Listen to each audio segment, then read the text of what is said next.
ముసలమ్మ ముచ్చట్లు చెప్పుకునేవాళ్ళు, ఒట్టి మాటలు చెప్పుకునేవాళ్ళు అపవిత్రమైన మనుషుల మధ్యలో కూర్చొని ఉన్నాడు. గ్రహింపు లేదు. నీవెక్కడ కూర్చొని ఉన్నావు?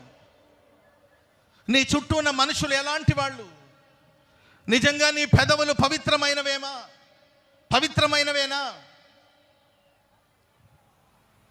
ఎడ్లకు బదులుగా మన పెదవులను దేవునికి సమర్పించాలి.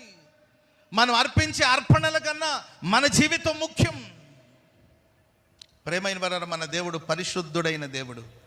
ఆయన సన్నిధిలో నీ అపవిత్రతలు ఒప్పుకొని ప్రార్థన చేసుకోగలిగితే నిశ్చయముగా ఈ రాత్రి దేవుని స్వరం నీకు వినబడబోతుంది. ఈ గుడారాల పండుగలో దేవుని వాగ్దానాన్ని చేతపట్టి మీరు బయలుదేరి వెళ్ళబోతున్నారు.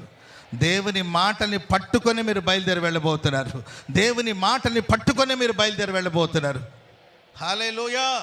ఆ మాట, ఆ స్వరం ఎల్లప్పుడూ నీ చెవులు వినబడుతూనే ఉంటుంది.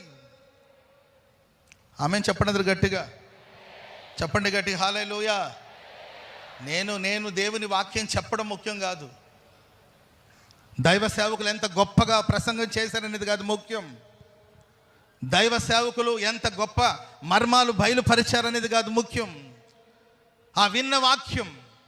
సేవకులుగా మేము ఒక్కసారి వాక్యం చెప్పి ముగించేస్తాం, వర్తమానం చెప్పి ముగించేస్తాం. ఈ వర్తమానం, ఈ వాక్యం, ఇది దేవుని స్వరం. ఈ స్వరం ఈ ఆవరణలో నువ్వు విడిచి వెళ్ళిపోకూడదండి. నువ్వు వెళ్ళి మరలా గుడారాల పండగ వచ్చేంత వరకు కూడా ఈ స్వరం నీతో మాట్లాడుతూనే ఉండాలి.